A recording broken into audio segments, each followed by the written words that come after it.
우리가 이 시간 이 주일 예배, 주일 청년 예배를 통해서 몇 주 동안 계속해서 룻기 말씀을 함께 읽고 있습니다. 룻기를 통해서 특별히 회복에 대한 말씀을 우리가 나누고 있습니다. 우리는 회복되기를 원합니다. 우리는 회복될 필요가 있습니다.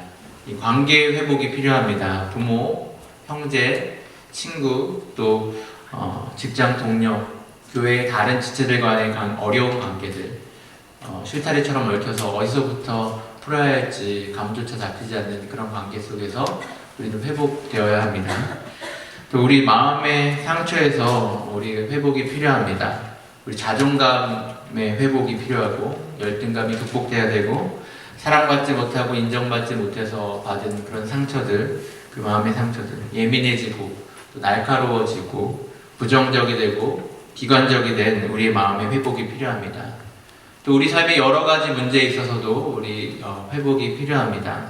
경제적인 어려움, 또 학업의 문제, 취업의 문제, 신분의 문제, 건강의 문제, 결혼의 문제, 이성 친구의 문제, 이런 우리 앞에 놓여진 실제적인 문제로부터 회복이 필요합니다. 또 우리 교회, 우리 청년부에도 회복이 필요합니다. 예배가 회복되고 뜨거움이 살아나고 교회를 향한, 또 청년부를 향한 열정을 가진 사람들이 세워지고 마음이 새로워지는 회복이 필요합니다. 무엇보다도 우리의 믿음의 회복, 신앙의 회복이 필요합니다. 하나님으로부터 멀어지고 또 하나님 음성이 들리지 않고 하나님의 임재를 느끼지 못하고 성령님의 인도하심을 따라 살지 못했던 우리의 신앙의 회복이 필요합니다. 지난주 우리는 이 회복의 전제 조건이 무엇인지에 대해서 이야기했습니다. 가장 먼저는 우리가 말씀을 들어야 한다고 했습니다. 말씀을 들을 때 비로소 우리 회복이 일어날 수 있다고 했습니다. 또한 우리의 걸림돌을 제거하고 걸림돌을 넘어가야 한다고 했습니다. 그리고 우리의 상황을 정확하게 이해할 필요가 있다고 이야기했습니다. 하나님 앞에서 우리가 누구인지 정확하게 이해해야 한다고 말씀드렸습니다. 오늘 우리가 읽은 말씀을 통해서 우리는 룻이라는 여인을 만나게 됩니다.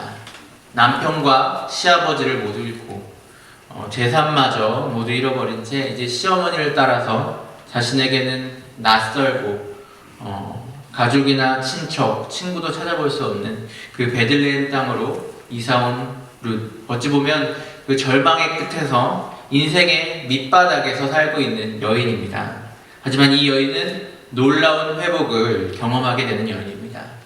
우리는 이 여인의 모습을 통해서 이 회복에 대한 귀중한 영적인 원리를 발견하게 됩니다.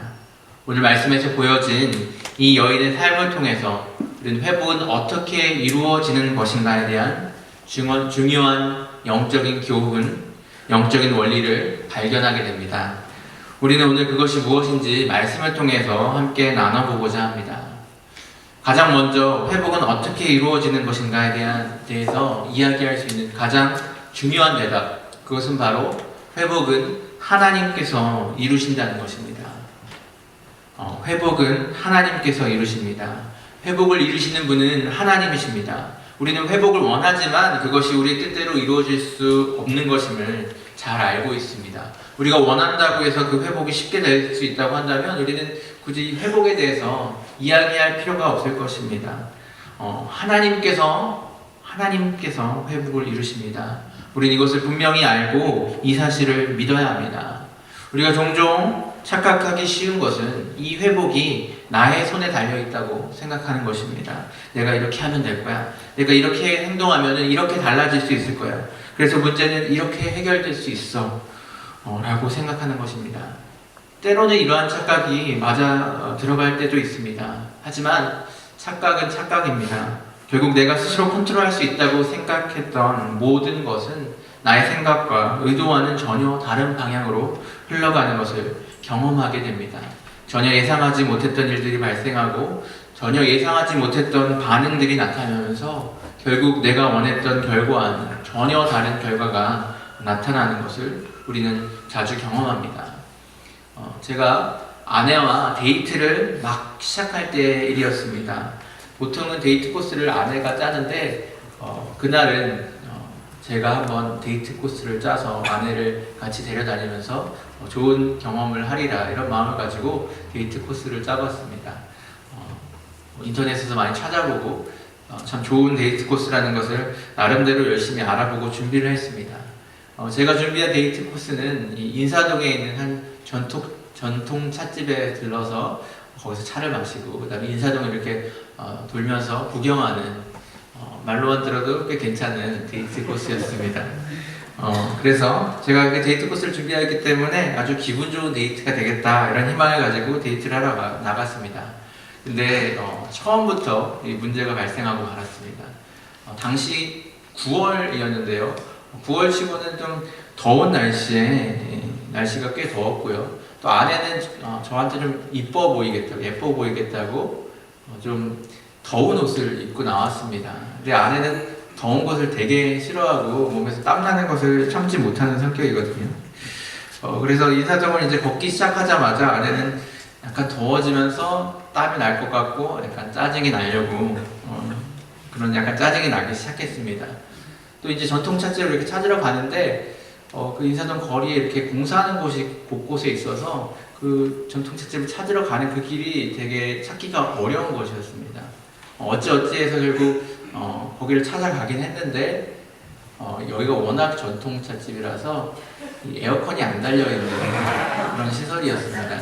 그래서 사람도 많을 뿐더러 에어컨도 안 달려있는 이런 상황 가운데서 아내는 이제 슬슬 얼굴이 점점 굳어져 갔고요. 결국 우리는 그곳에서 그냥 나왔습니다. 그리고 데이트 제가 막 시작할 때라서 아내가 화는 내지 않았지만 결국 그날 그 데이트는 제가 원하는 그 뜻대로 잘 이루어지지 않았고 다음부터 이 데이트 코스를 짜는 거는 아내가 주로 하기 시작했습니다. 이처럼 우리가 생각하고 계획하는 것에는 많은 빈틈이 있습니다. 저보다 여러분들이 아마 덜 허술하고 또 더 경험이 많은 분들은 더 좋은 계획을 짜고 또 빈틈 없는 계획을 짤 수 있을지 모릅니다. 빈틈이 덜한 계획을 짤 수 있을지 모릅니다. 하지만 결국에 우리는 모든 것을 알지 못하고 모든 것을 컨트롤할 수 있는 능력이 없습니다. 회복을 위해서 내가 무엇인가를 할 수 있다고 착각하고 무엇인가를 하려고 할 때 실패하게 되는 것은 결국 이러한 알 수 없는 부분, 우리가 컨트롤할 수 없는 부분들이 있기 때문입니다. 회복은 하나님께서 이루십니다. 모든 것을 아시고 모든 것을 다스리시는 전지전능하신 하나님께서 우리의 회복을 이루십니다. 룻은 회복은 하나님께만 있다는 것을 잘 알고 있었습니다. 룻은 유일하고 참된 소망은 하나님이시라는 것을 알고 있었습니다. 남편도 시아버지도 모두 죽은 상황, 스스로는 생계를 유지해 나가기도 어려운 상황, 그리고 어떤 살 수 있는 방법이나 희망도 잘 보이지 않는 것 같은 그 상황 속에서 룻이 자기 시어머니와 함께 베들레헴으로 돌아왔던 것은 그녀가 그곳에서 하나의 참된 소망, 바로 살아계신 하나님을 보았기 때문입니다. 이것은 룻을 만난 보아스가 룻에게 하는 이야기를 통해서도 다시 한번 확인됩니다. 12절 말씀에서 보아스는 룻에게 이렇게 이야기합니다.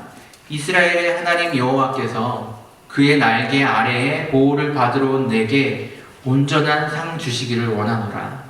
이스라엘의 하나님 여호와께서 그의 날개 아래에 보호를 받으러 온 너에게 온전한 상 주시기를 원하노라.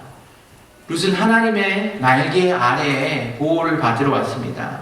그리고 그렇게 룻이 하나님의 날개 아래에 보호를 받으러 왔을 때 하나님이 참된 회복을 주시는 분이심을 알고 그것을 믿고 그 하나님을 의지하였을 때 하나님께서는 놀라운 회복의 역사를 보여주십니다. 하나님께서 보여주신 그 놀라운 회복의 역사는 3절 말씀과 4절 말씀에서 우리가 찾아볼 수 있습니다. 3절과 4절 읽어보면 룻이 가서 베는 자를 따라 밭에서 이삭을 줍는데 우연히 엘리멜렉의 친족 보아스에게 속한 밭에 이르렀다라고 얘기하고 있고요. 4절 말씀에서는 마침 딱 때마침 보아스가 베들레헴에서부터 와서 베는 자들에게 이르되 여호와께서 너희와 함께 하시기를 원하노라 이렇게 이야기했다고 하고 있습니다. 우연하게도 이 룻이 보아스의 밭에서 이삭을 줍게 하셨고 또 때마침 보아스가 그곳에 오게 하시고 그 보아스의 눈에 룻을 띄게 하신 것입니다. 그 모든 것이 우연인 것 같지만 그것은 모두 하나님의 계획하심과 섭리 가운데 이루어진 것입니다. 우리의 계획에는 빈틈이 있지만 하나님의 계획은 완벽하십니다. 그 계획을 가지고 그 하나님의 시간표에 따라 우리를 회복시키시는 분, 그것이 바로 하나님이십니다. 하나님 안에서 참된 소망을 찾는 저와 여러분의 삶 속에서 하나님의 놀라운 회복의 역사가 있기를 원합니다. 우리 가정과 직장과 교회와 사회 속에서 우리가 속한 이 공동체 속에서 하나님만이 유일하고 그리고 참된 소망이심을 우리가 믿고 그 하나님의 은혜를 구할 때 하나님께서 우리에게 놀라운 회복의 역사를 보여주실 것입니다. 그 하나님을 믿고 의지하는 저와 여러분 되시기를 소원합니다. 그런데 하나님께서 이렇게 우리를 회복시키실 때 그럼 과연 우리는 그냥 가만히 손 놓고 있으면 되는 것인가 하는 질문을 우리는 또한 던져볼 수 있을 것 같습니다. 하나님께서는 우리를 회복시켜 주시니까 그럼 우리는 아무것도 할 것이 없구나, 우리는 그냥 가만히 있어서 하나님만 보고 있으면 되는 것인가? 우리는 룻의 모습을 통해서 이에 대한 답도 찾게 됩니다. 하나님께 소망을 두고 그 베들레헴으로 돌아왔던 룻은 돌아와서 아무런 일도 하지 않고 가만히 시어머니 얼굴만 바라보고 있었던 것이 아닙니다. 이제 하나님의 도우심을 바라고 하늘을 향해 누워서 입만 벌리고 있지 않았습니다.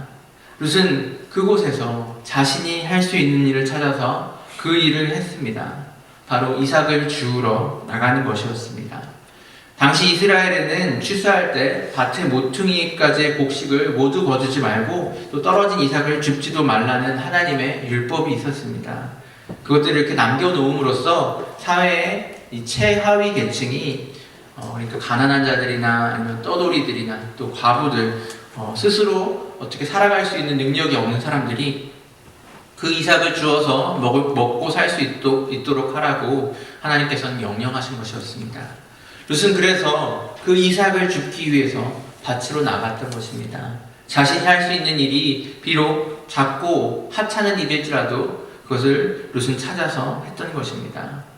회복은 어떻게 이루어지는가? 그것에 대한 또 다른 대답은 이것입니다. 회복은 우리가 할 수 있는 일을 할 때 이루어진다는 것입니다. 우리가 할 수 있는 일을 할 때 하나님께서 이루신다는 것입니다. 우리가 할 수 있는 일은 매우 하찮아 보이는 일일 수 있습니다. 우리는 그 일을 하면서 과연 내가 이 일을 하는 것이 어떤 도움이 될 수 있을까? 그 어떤 큰 효과를 거둘 수 있을까? 의문을 가질 수 있습니다. 내가 이거 한다고 뭐가 바뀌겠어? 그렇게 내가 이렇게 노력한다고 뭐가 달라지기나 하겠어? 하는 그러한 일일 수도 있습니다. 하지만 회복은 그런 작은 일, 하찮아 보이는 그런 일들로부터 시작됩니다. 룻은 이삭을 주스러 나아갔습니다. 룻이 아무리 열심히 이삭을 줍는다고 한들 룻과 나오미의 삶에 예전처럼 회복될 수 있었을까요? 이삭 줍기로 억만금을 벌 수는 없습니다. 고작 해봐야 이 두 식구가 겨우 먹고 살 수 있을지 모르겠습니다. 하지만 룻은 그 일을 했습니다. 룻은 그녀에게 자신의 남편과 시아버지의 땅을 돌려줄 수 있는 어떤 힘 있는 사람들을 찾아다니거나 그런 사람을 만나기 위해서 집 앞에서 기다리고 있지 않았습니다. 룻은 그저 자신이 할 수 있는 일을 했을 뿐입니다. 한때는 부잣집 며느리였던, 한때는 잘 나갔던 그녀가 이제는 사회의 가장 낮은 계층의 자리에서 묵묵히 자신이 할 수 있는 그 일을 했던 것입니다. 여러분 한번 생각해 보십시오. 그것이 얼마나 정말 보잘것없는 일이고 하찮은 일입니까? 이렇게 바닥에 떨어져 있는 이삭, 흙에 이렇게 붙어 있는 그 이삭을 이렇게 주워서 이렇게 담는 겁니다. 하나씩 담는 겁니다. 예를 들어서 이거를 이렇게 주워서 담는데 걸리는 시간을 한 5초 정도 걸린다고 생각을 해보시죠. 하나 줍는데 5초면은 한 15분을 주면은 겨우 밥 한 숟갈이 나옵니다. 2시간 반은 주어야지 밥 한 공기가 나옵니다. 한 5시간은 주어야 둘이서 밥 한 끼 먹을 수 있는 것입니다. 여기에는 희망이 없습니다. 하지만 하나님 안에서 소망을 두고 있었던, 하나님을 바라보고 소망을 가졌던 룻은 그 시간 자신이 할 수 있는 그 일을 했습니다. 그리고 그것을 통해서 하나님께서는 놀라운 방식으로 역사하시고 룻과 나오미를 회복시키십니다. 우리는 우리가 할 수 있는 일, 우리에게 맡겨진 일을 그것이 어떤 일이든 그게 아무리 작은 일이라도 우리가 하게 될 때 하나님께서는 그것을 통해서 놀랍게 역사하십니다. 때로 그 일은 희망이 없어 보이는 일일 수도 있고 정말 하찮아 보이는 일일 수 있습니다. 우리는 때로는 더 놀라운 계획과 더 대단한 기획이 필요하고 좀 더 중요하고 좀 대단한 큰 변화가 있어야지 우리가 회복이 될 수 있는 것 아닌가 생각할 때가 많이 있습니다. 하지만 성경은 놀랍게도 가장 하찮아 보이는 그 일들을 통해서, 가장 작은 자를 통해서, 가장 보잘것없어 보이는 그 일을 통해서 하나님의 일을 이루시는 것을 보여줍니다. 사도 바울은 이와 같은 영적인 원리를 고린도전서 1장 27절부터 29절에서 이렇게 이야기하고 있습니다. 그러나 하나님께서 세상의 미련한 것들을 택하사 지혜 있는 자를 부끄럽게 하려 하시고 세상의 약한 것들을 택하사 강한 것들을 부끄럽게 하려 하시며 하나님께서 세상의 천한 것들과 멸시받는 것들을 택하사 있는 것들을 폐하려 하시나니 이는 아무 육체도 하나님 앞에서 자랑하지 못하게 하려 하심이라. 놀라운 하나님의 역사는 지극히 작은 자로부터 시작되는 것입니다. 지극히 작은 일 하나로부터 시작되는 것입니다. 우리가 한착해 여기는 그 일을, 그 정말 작은 한 가지를 통해서 하나님은 놀랍게 역사하십니다. 이를 통해서 아무 육체도 하나님 앞에서 자랑하지 못하게 하시려고 하나님 이렇게 놀라운 일을 이루시는 것입니다. 우리에게 어떤 부분에서 회복이 필요합니까? 거기서 우리가 할 수 있는 일은 무엇입니까? 예를 하나 들어볼까요? 여러분들 아마 셀 원이시라면 모두 셀 카톡방을 하나 정도는 가지고 계실 것입니다. 셀장님들은 열심히 그곳에 무엇인가를 남겨주시겠죠. 뭐 메일이 될 수도 있고 가끔이 될 수도 있지만 셀장님들이 은혜 받은 말씀 그 셀 카톡장에 남겨주실 수 있습니다. 셀원들의 입장에서 그 카톡, 그 은혜 받은 말씀 그 카톡에 아멘하고 다는 것, 그건 정말 아무것도 아닌 것처럼 보입니다. 아멘하고 대답하는 거 그거 아무것도 아닌 것처럼 보이죠. 정말 보잘것없는 일처럼 보입니다. 그것이 내가 그걸 단다고 해서 뭐 특별한 변화가 있겠어? 여러분 생각하실지도 모릅니다. 하지만 그렇게 작아 보이는 그 일 하나를 통해서도 하나님께서는 역사하십니다. 우리가 그것에 아주 작은 대답을 할 때 그것을 통해서도 하나님은 역사하실 수 있다는 것 우리는 기억해야 합니다. 우리가 할 수 있는 그 일, 지극히 작아 보이는 그 일을 여러분 시작하시기 바랍니다. 그리고 그것을 통해서 하나님의 놀라운 회복을 경험하는 저와 여러분 되시기를 간절히 소원합니다. 한 걸음 더 나아가서 룻을 통해서 우리는 우리가 할 수 있는 그 일을 우리가 감당할 때 우리의 자세가 어떠해야 하는가 하는 것을 또한 배울 수 있습니다. 우리가 할 수 있는 일, 우리에게 맡겨진 그 일을 할 때 우리의 자세는 어떠해야 합니까? 우리의 자세는 먼저 성실해야 합니다. 그런데 이 성실은 그냥 다른 어떤 성실이 아니라 이 성실은 사랑으로부터 나오는 성실입니다. 원래 성품이 성실한 사람들이 있습니다. 어떤 일을 해도 열심히 하고 성실히 하는 사람, 무슨 일 앞에서도 성실한 사람들이 있습니다. 성실이 마치 몸에 습관처럼 배어있는 사람들이 있습니다. 제가 말하는 성실은 이런 분들을 위한 성실이 아닙니다. 제가 말하는 성실은 부모님들의 성실입니다. 우리 부모님들 한번 생각해 보시기 바랍니다. 부모님들 참 성실하십니다. 아침 일찍부터 저녁 늦게까지 정말 일을 쉬지 않으십니다. 아침에 일어나서 아침을 준비하시고 일터에 나가셔서 일을 하시고 저녁 늦은 시간까지 쉬지 않고 일을 하시다가 집에 돌아오십니다. 집에 돌아오셔서도 일을 손에서 놓지 않으십니다. 부모님들의 성격이 원래 그렇게 성실하신 분들이라서 그렇게 한결같이 성실하신 것입니까? 아닙니다. 부모님들도 아침에 일어나기 힘들고 정말 한 번은 게으름 피고 쉬고 싶은 마음이 있습니다. 하지만 그 부모님들이 그렇게 성실한 것은 그분들이 우리를 사랑하시기 때문입니다. 우리를 위해서, 우리를 먹여 살리기 위해서 쉼없이 일하셨던 것입니다. 우리를 사랑하시기 때문에 성실하실 수 있는 것입니다. 룻은 아침부터 나와서 거의 쉬지 않고 이 이삭을 주었습니다. 결과가 나타나는 건 당연해. 우리가 이런 일을 했으니까 하나님께서 나에게 복을 주시는 건 당연해. 내가 이런 일을 했으니까 하나님께서는 나를 회복시켜 주시는 것은 당연해. 우리는 그렇게 생각하는 것입니다. 하지만 우리는 겸손한 마음으로 이러한 일들을 감당해야 됩니다. 그 모든 것은 당연한 것이 아닙니다. 그리고 그 모든 것이 일어나지 않다고 하더라도 오히려 그것이 더 자연스러운 것일 수 있습니다. 우리가 어떤 일을 한다고 해서 그 일의 결과가 반드시 좋을 것이라고 생각하지 않습니다. 그런 좋은 결과가 일어날 때도 있지만 일어나지 않을 때도 많이 있습니다. 일어날 때 그것은 하나님께서 우리를 위해 허락하신 놀라운 은혜입니다. 우리는 하나님께 감사해야 됩니다.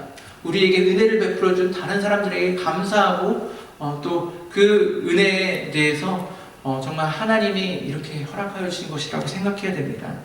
우리가 어떤 일을 해왔기 때문에 이 일이 이루어진 것이라고 생각한다면 그것은 우리가 앞에 말한 것, 다시 얘기하면 하나님만이 우리를 회복시켜 주실 수 있다는 것을 이미 잊어버린 것입니다.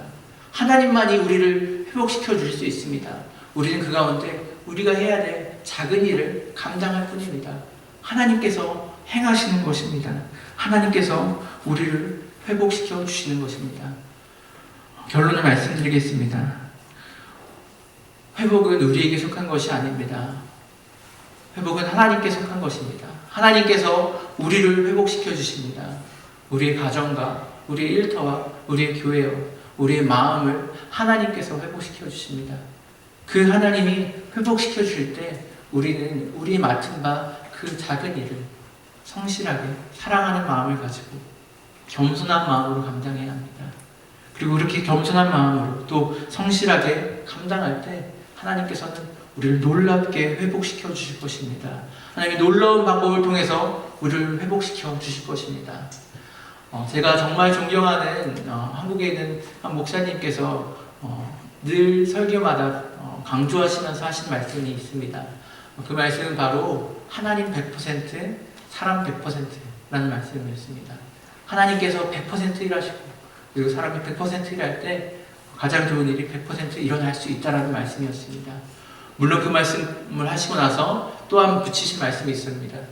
하지만 그렇게 사람이 100% 일할 때도 나의 능력으로 이루어진 일이 아니고 내가 해서 이루어진 일이 아니라 하나님께서 이루신 것이라는 것을 겸손히 고백해야 한다. 그런 말씀이셨습니다. 하나님께서 100% 일하십니다. 또는 우리도 100% 일해야 합니다. 그럴 때 100%의 놀라운 일들이 일어납니다. 그리고 그럴 때 우리는 모든 것은 하나님의 은혜였습니다. 모든 것을 행하신 것은 하나님입니다. 라고 고백할 수 있는 저와 여러분 될 수 있기를 주님의 이름으로 간절히 소원합니다.